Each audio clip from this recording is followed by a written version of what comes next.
The passion, the energy, the power, the spirit of hardcore. Chaos AD, disorder unleashed, starting to burn, starting to leech. Silent fist up, stand on your feet. Inner fear, your worst enemy. Refuse, resist, refuse, resist. Enough of this stuff, right? Hello everyone, and welcome to the best talk you ever had in your life. Avatar, my favorite band. Thank you for wearing this t-shirt. I have the same, but I decided to use the hardcore today because it's the first one that I actually liked from the conferences, and I really don't know. It really identify myself with the stuff, not the hardcore porn, but the hardcore metal. Are there people that are under 18-year-old here? Good. Are you? Oh, sorry. Okay.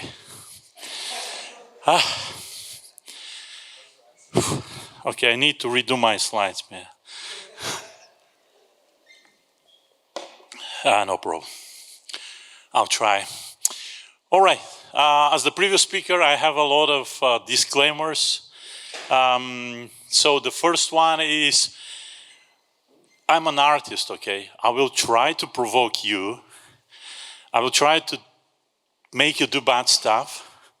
Please assume positive intent. I'm doing this for you. Okay? The second one is, feel free to speak freely, even though we are on the record. I think we can delete some stuff later, I have no idea. But if you disagree with me, just don't wait until the end. Just say, hey, Bogo, I'll stop and you'll talk. And the third one is, of course, be active. This talk is for you, it's not for me. And I really like you will learn something today. Pictures. And I think that the talk is recorded, so if you say anything, you might be on the record, so be thoughtful about that. All right. Whew. So, what is this? All right. So I spoke to a lot of people.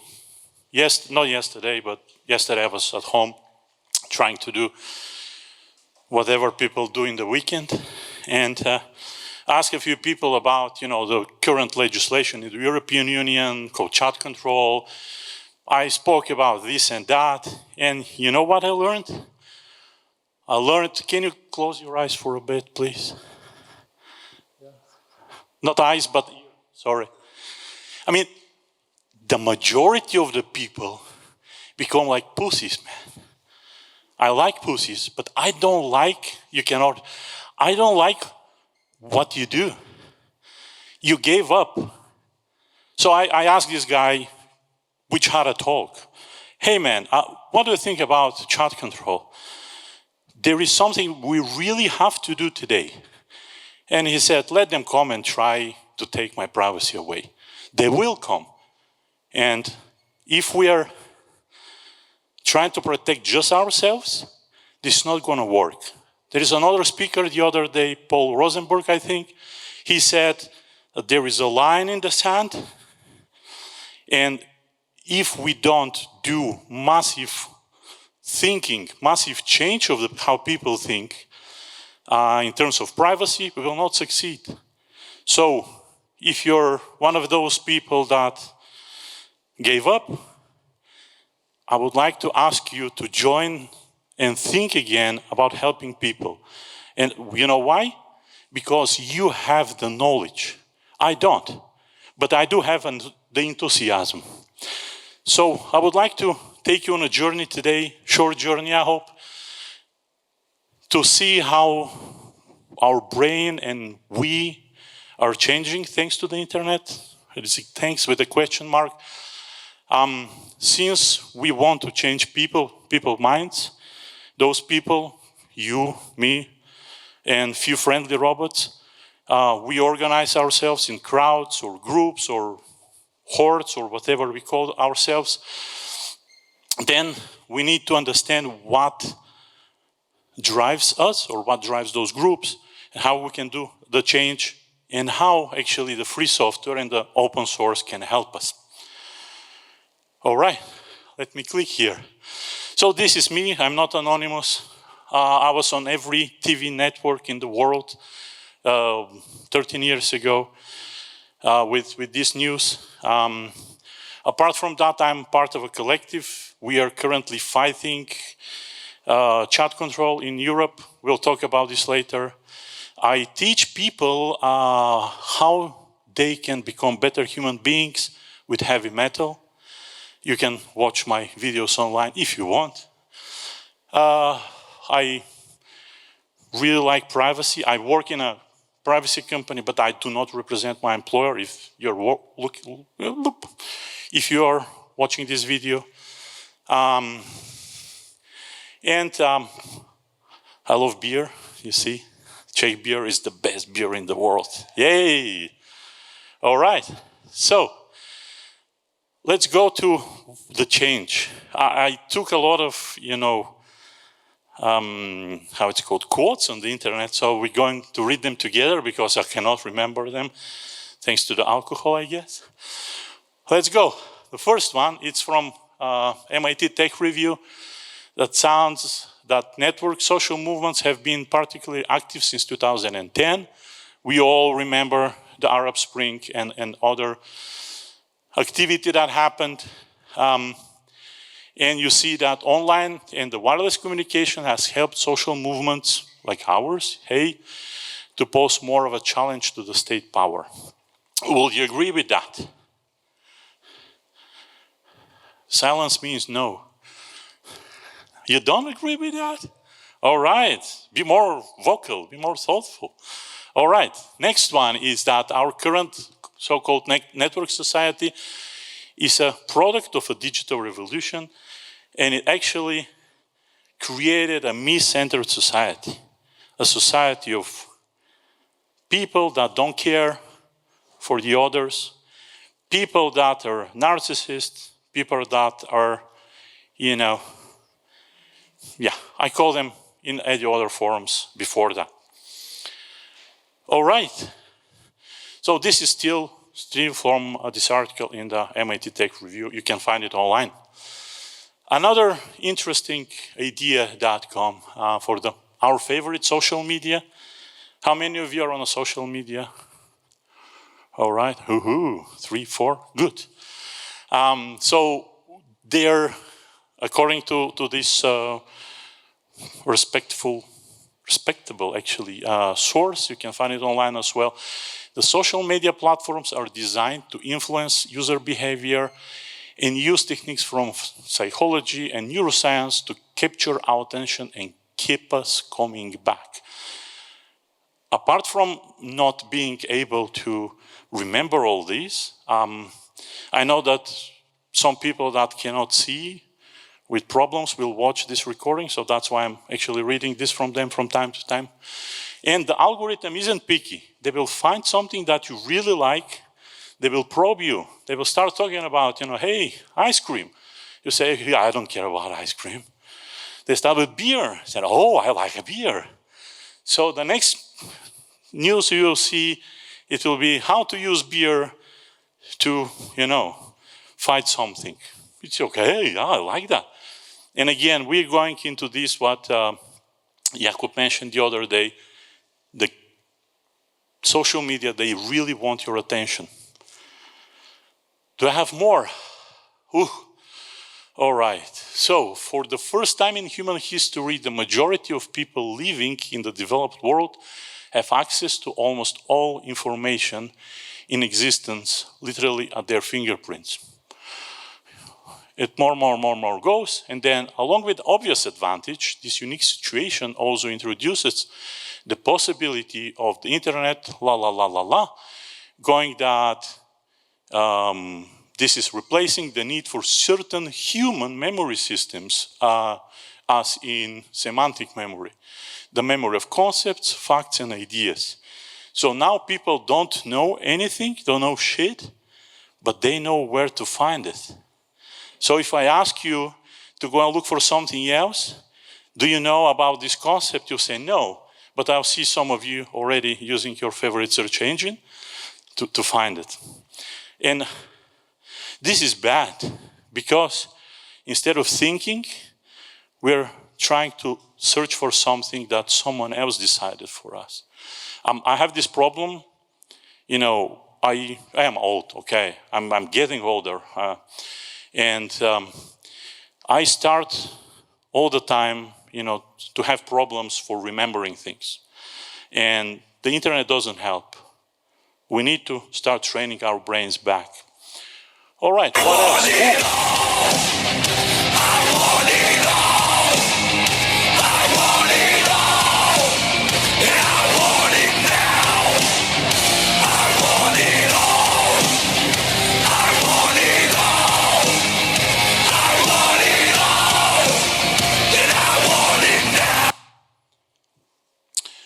So what do you think, who wants it all and what is all?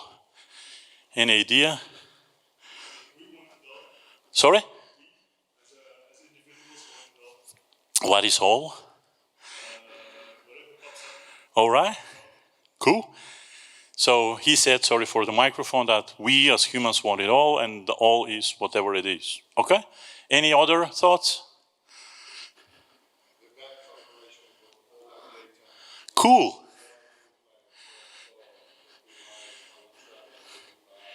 So he said, yes, the bad people want everything. Thank you. Yeah, that was my thought, actually. I used this example where I was talking to user experience people 2 weeks ago in Vienna to talk about how bad is everyone or one person or, you know, entity to have everything.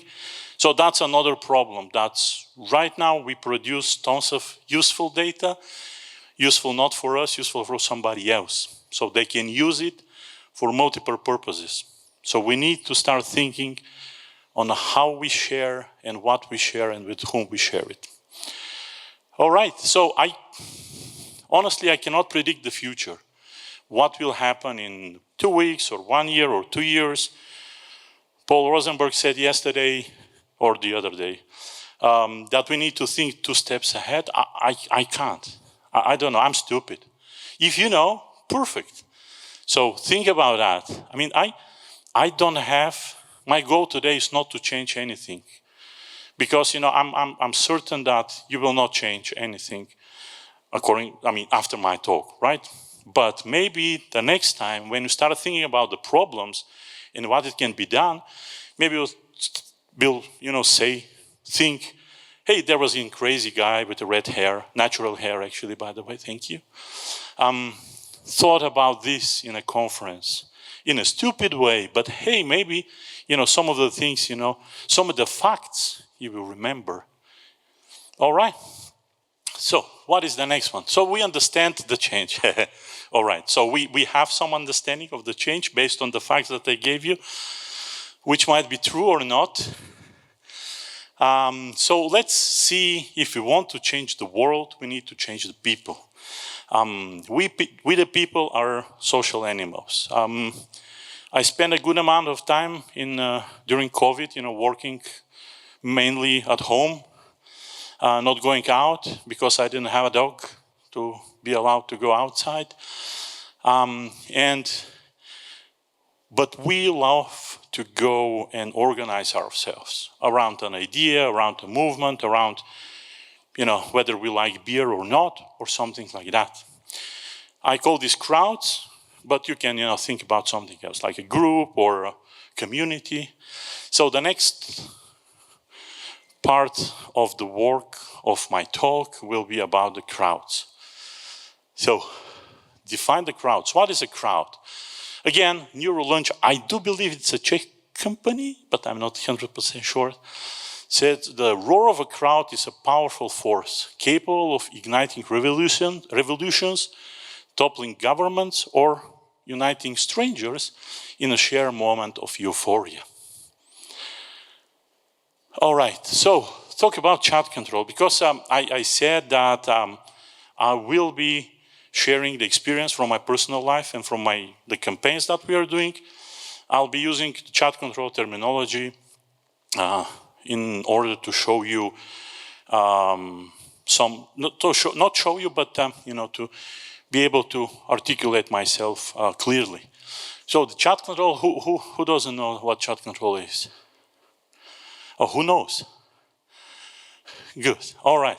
So in short, chat control is a legislation from the European Commission as a part of another directive for the child protection online. So the European Union would like to protect the children online, but to do that, they would like to break the end-to-end encryption because this is the only way they think it will be possible to fight the child pornography and child grooming and other problems online. As I said the other day, there is still a chance to stop it, but I will not talk about this now. So we, as a group of thousands of people, are trying to push back, to resist on this, and I'll show you what we did to use this terminology later. All right, so according to this Neurolaunch, I believe they're right. There are some types of crowds. The first is a casual crowd. We are not a casual crowd, but it's kind of a least organized crowd. If you go to the shopping mall or to a theater, for example, not to theater is more organized, but you see something on the street and you stop, and there is another person that stops next to you. That's a crowd. That's a casual crowd. Two people, yeah, it's a crowd. Or this is for offline, but for online, imagine everyone like you. Hey, you just heard about chat control. So you're a casual crowd which has a common interest. Usually it's peaceful, but sometimes those people can be turned into the next group with some action. And the goal is, if in your work, if you want to turn, let's say that, or convert people from casual to the next one, to know what to do. So the next is a conventional crowd. We're in a convention. Hey, think about more structured and organized around a specific purpose, like this conference. I believe we're that type of a crowd right now. And maybe people who would like to do something about chat control. So we're not casual people anymore. We are people with shared norms. We know why chat control is bad. And we have expectation about appropriate behavior. That will say, in our group, we would like to go and talk to this person and that person, to that part of the government if needed. And we would like to be good, and to be convincing. And this is our shared norm, and it's about our appropriate behavior.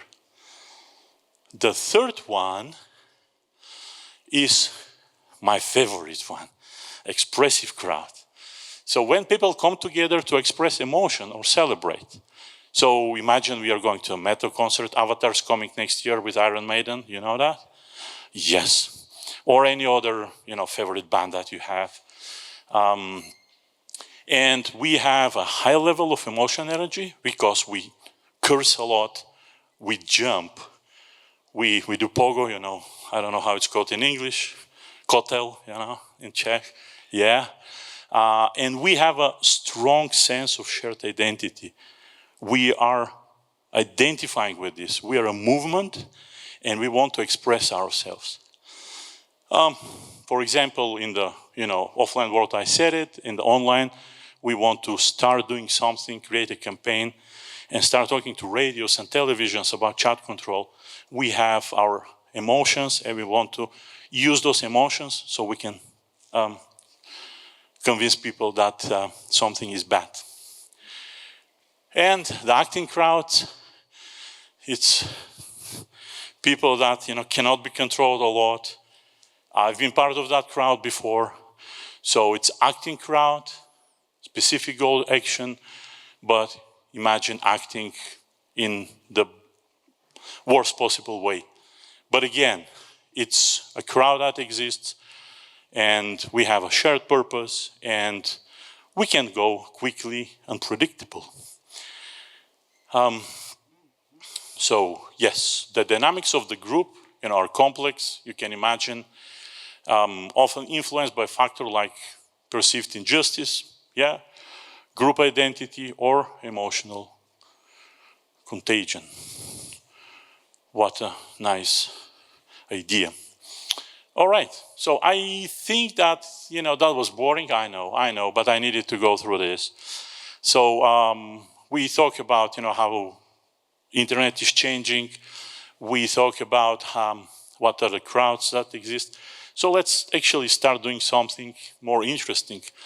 If we want to change something, hello, should I not be moving a lot? Okay, thank you.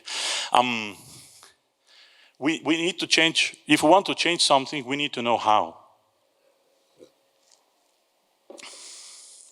There are a lot of studies on how to change anyone's mind or how to change something peacefully, of course. So I'll go through a use case that we had. So, okay, yeah. It's like a fall, the shadows are taking our sides. We carry each other through the darkest moments in life. Stronger than hate, stronger than fear, stronger than love. We are one. Hell to the... Oh, sorry, yeah. Creator, upcoming concert in Germany in the next few months.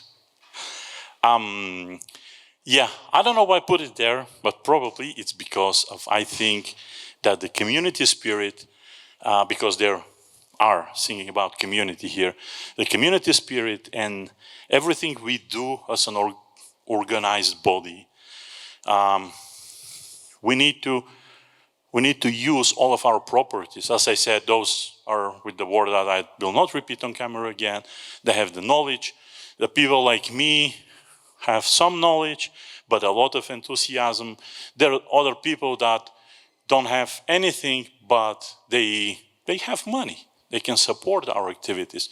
So the whole group, united properties of our group or a crowd can be used to change something. So, yeah, more of this. I don't know. I thought I finished with that. All right, what are some properties of the crowd? This is the last boring slide. Don't leave, please. So, people become part of the collective that is a collective mind that is emotional, impulsive, and irrational. People act in a ways they wouldn't as individuals. Would you agree with that statement? So you are going, okay, I have one, of course. Two, okay.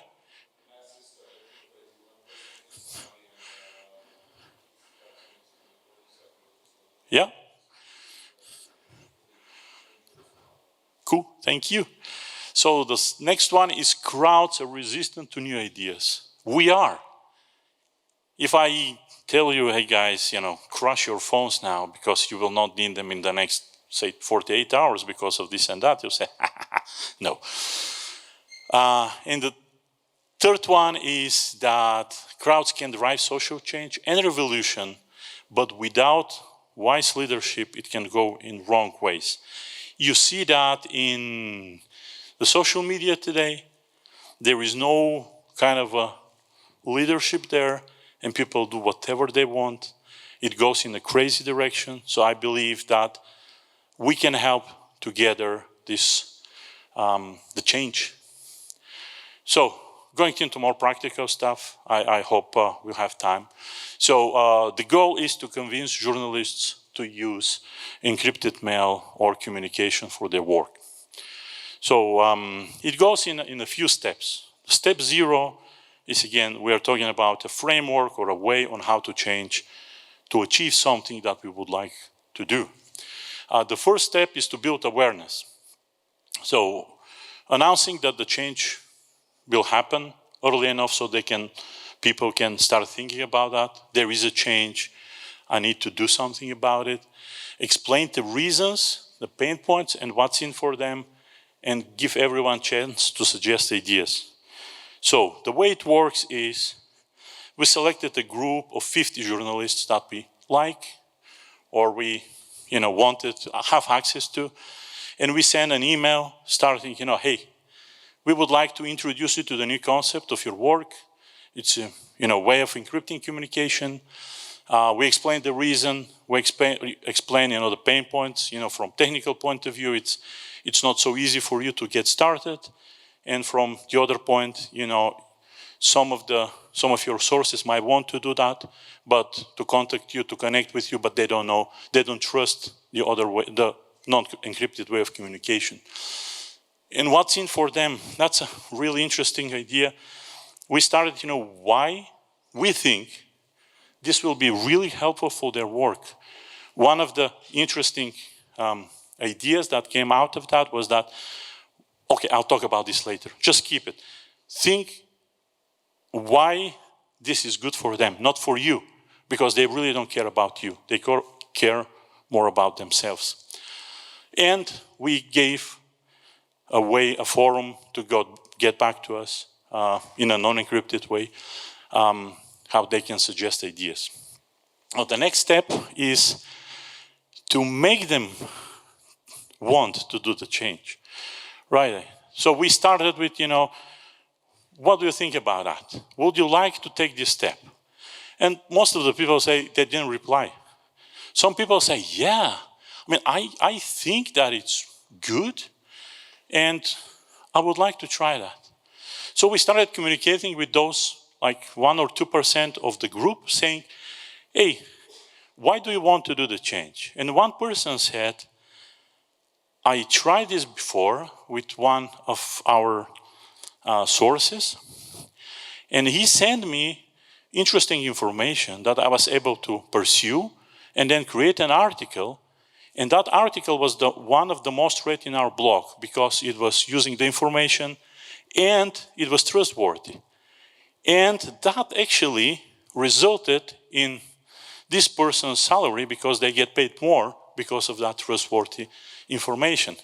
So, hey, we use this information to say, hey, do you want to get more money? Yeah.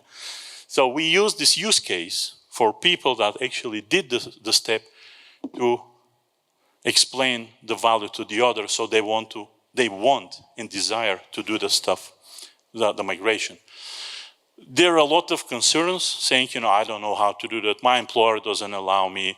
Of course, there's a lot of resistance, like non-replying or just, hell no, or, something more colorful that I will not share again.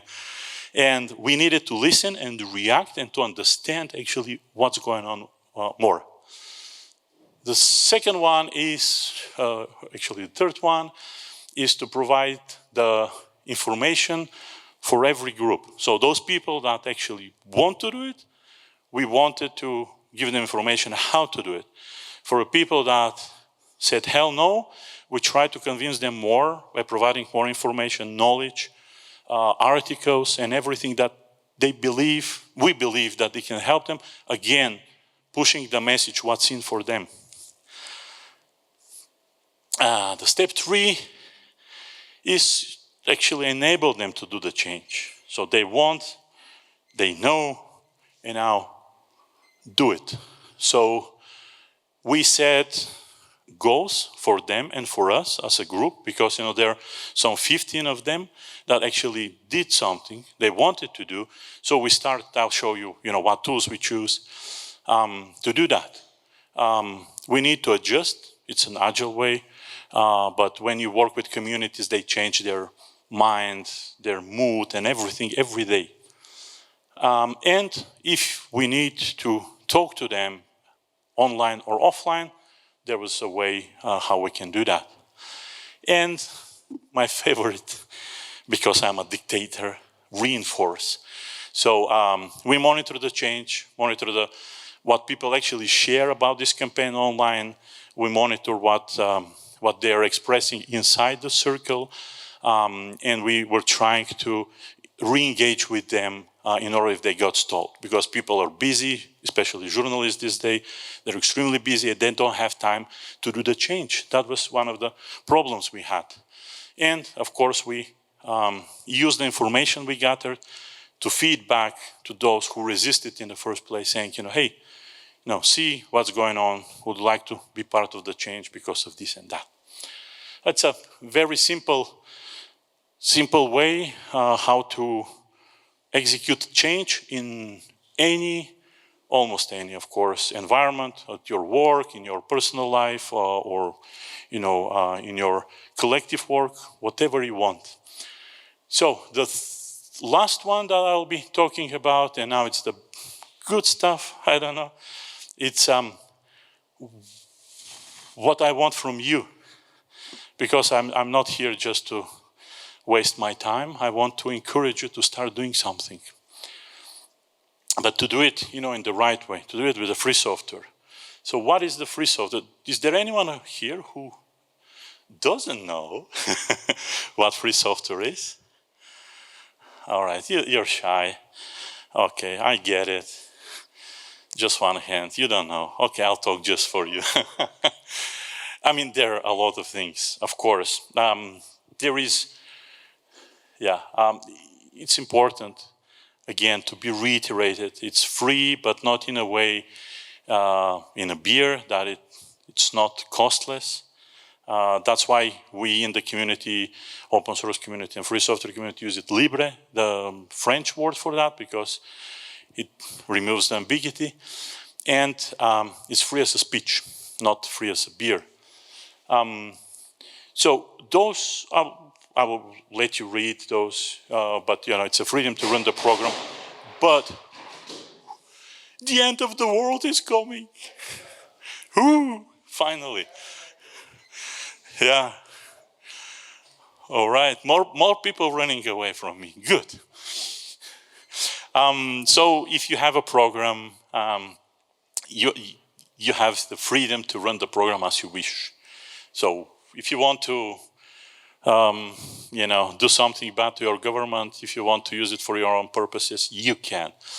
The second freedom, or the freedom one, is that you need to be able to understand how the program works. Because if you have a program that is closed source, even though it says end-to-end encryption, thank you, bye, my last fan left. It's okay. Even if it say, end-to-end encryption is enabled by default, if you cannot actually see it and prove it, it's useless. The next one is to be able to redistribute copies. So if I really like a program, I can give it to you on a CD or whatever, and you will be able actually to use it with the same rights as me.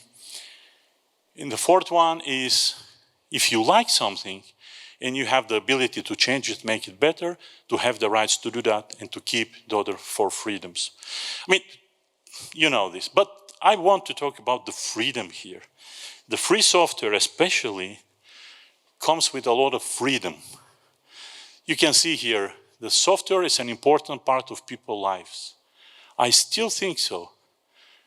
I still think so that the software is important in our lives. Unfortunately, we live in a society right now where the software is a must.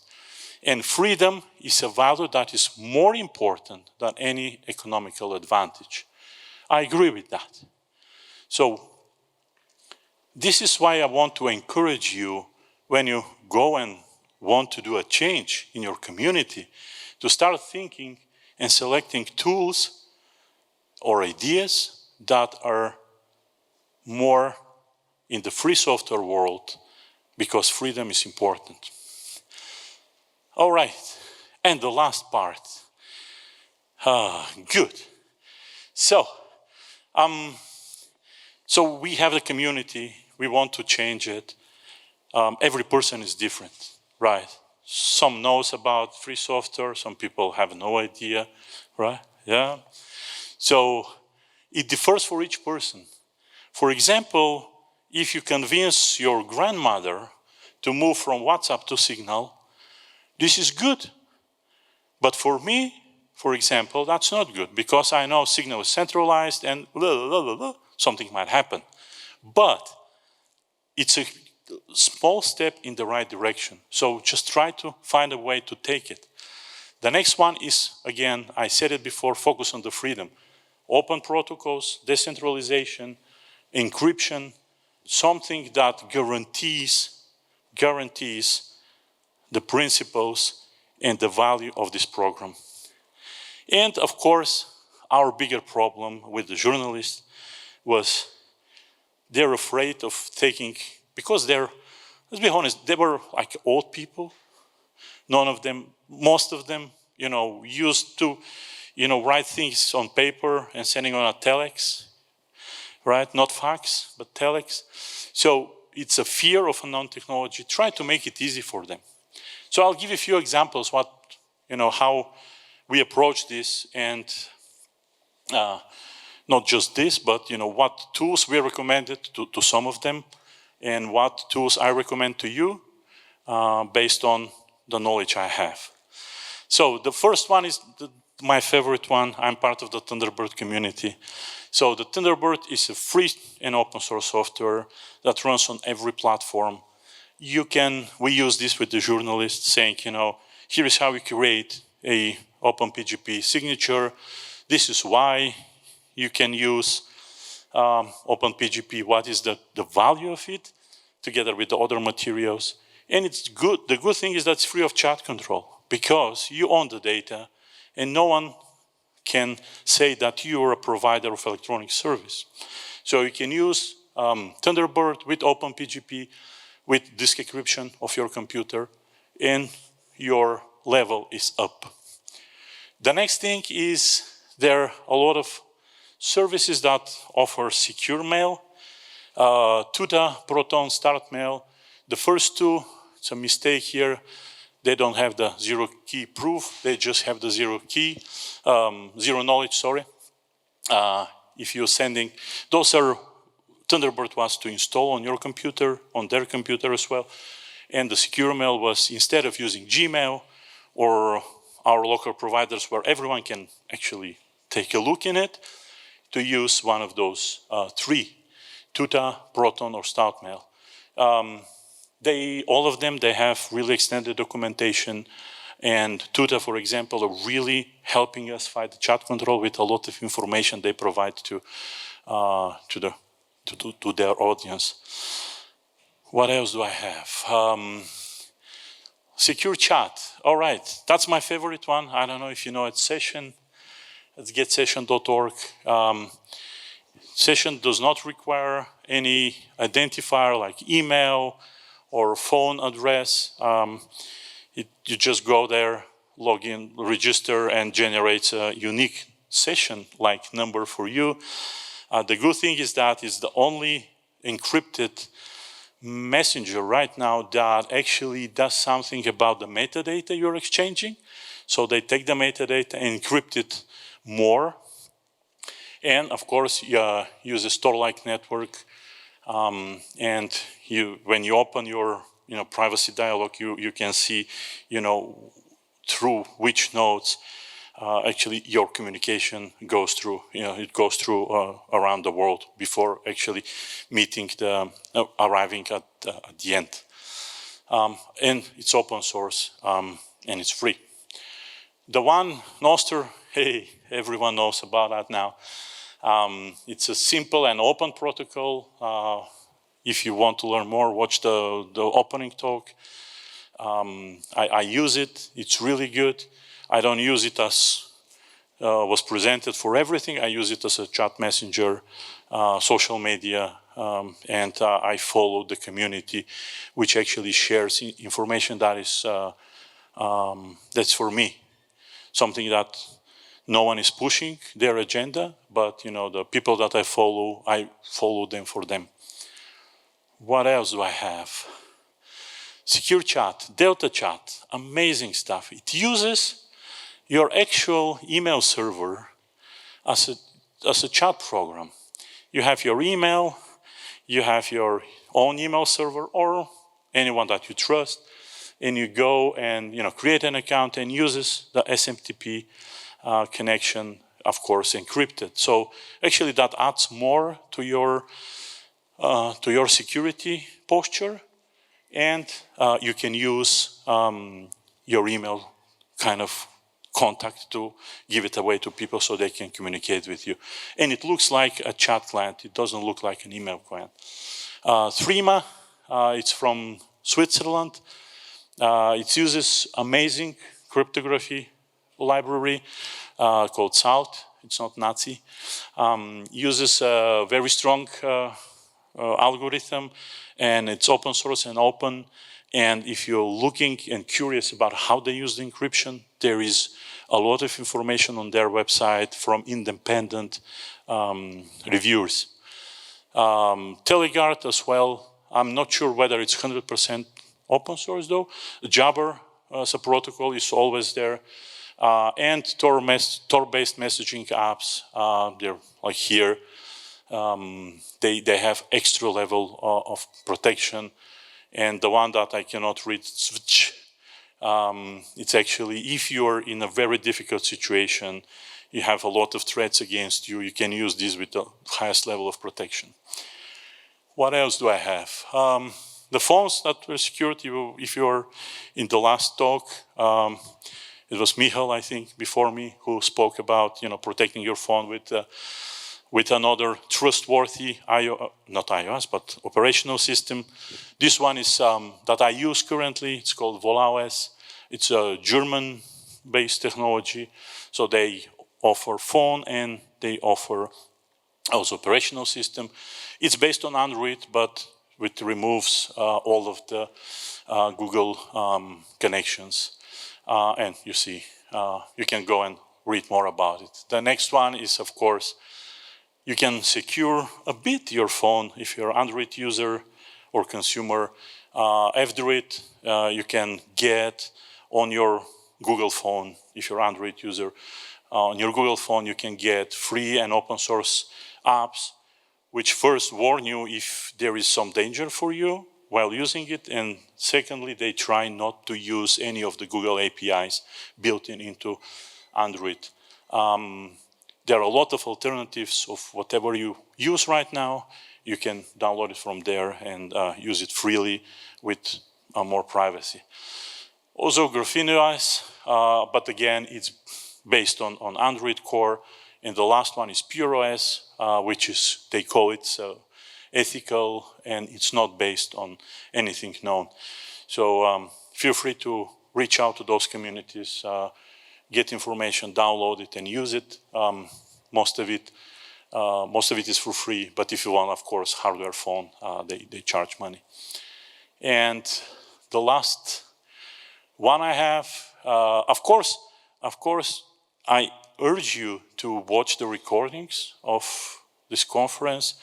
In almost every talk, there are more and more examples on what you can recommend to the people that you would like to help them and enhance their security and privacy. This is one I use. It's called CryptPath. This is one of the implementations of the website, but you can self-host it and use it yourself, or create an account here and use it. It's Google Office-like or Office 365-like, but with enhanced security and encryption, and it works well. But we know it will be a memory. We're ready to be passed down. Do not. We're never new. Living in a fearful of 1,000 nights. 1,000 nights. 1,000 nights. 1,000 nights.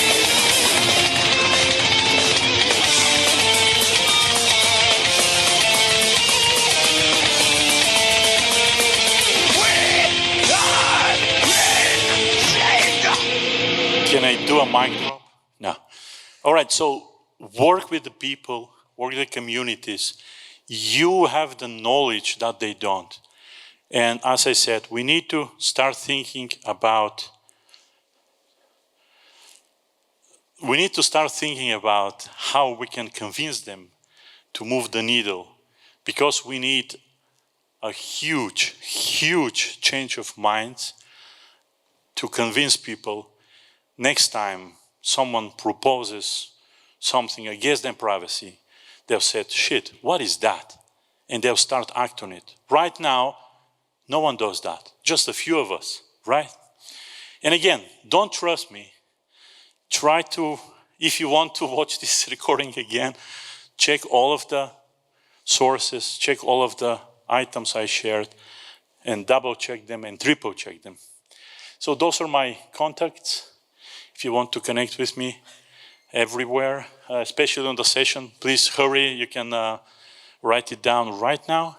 And I thank you for attention. And I wish you to stop being pussies and again, to start fighting for the human rights and to convince others to do it. Thank you very much.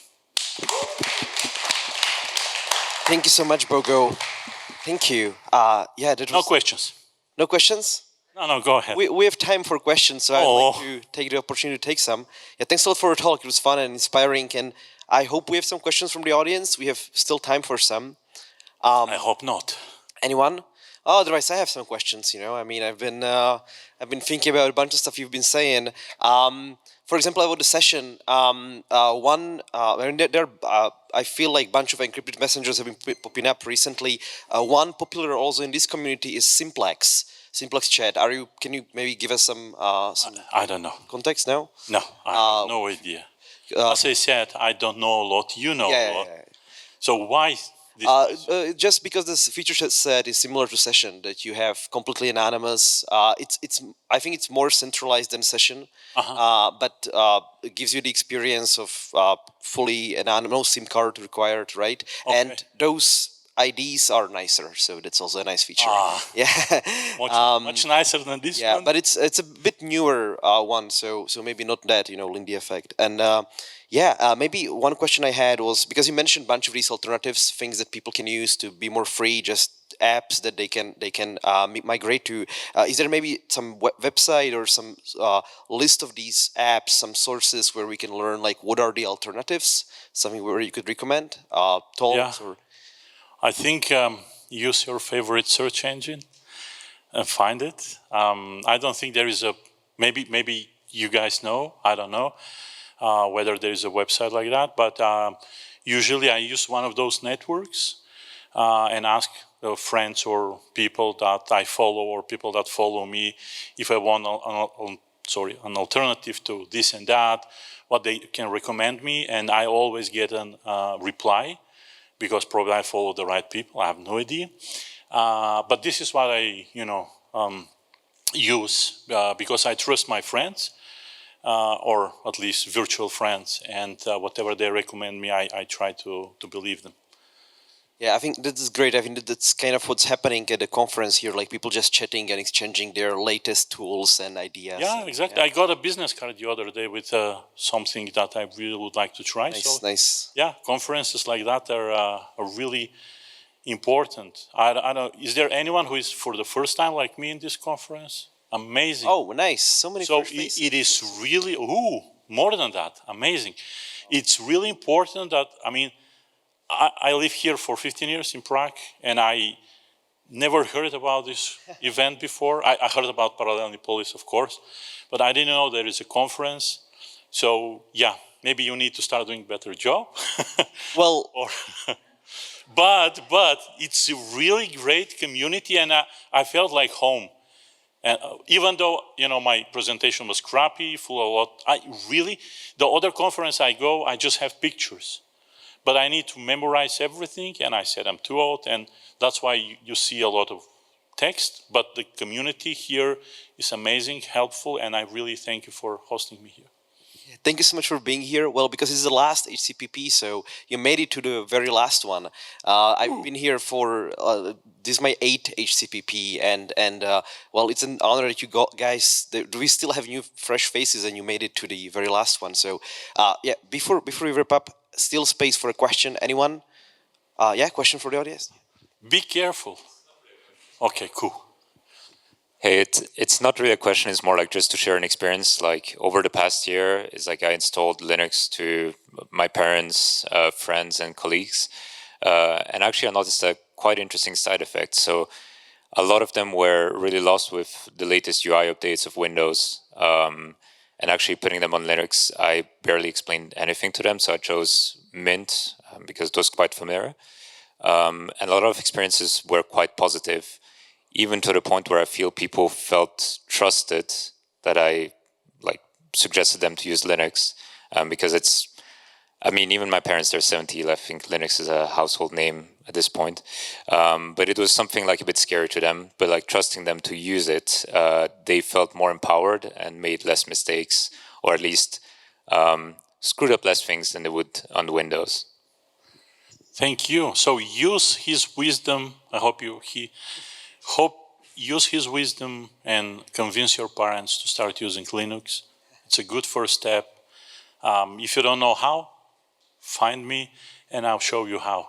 If you buy me beers, I'll come and install it for you. It's awesome. Thank you so much. I can totally vouch for that. My mom is using Graphene OS and she loves it because it's just like this free software is often more straightforward. There are no ads, no bunch of like subscription options and bullshit, right? You just get straight to the action that you want. It's clean and simple. So I believe that even for like older people, it really works well. If you don't need like fancy UI, maybe as some Zoomers and so on. I think we are at a time. So thank you so much again, Bogo. It was great. It was fun. And hardcore, man. Yeah. Yay. Cheers. Thank you.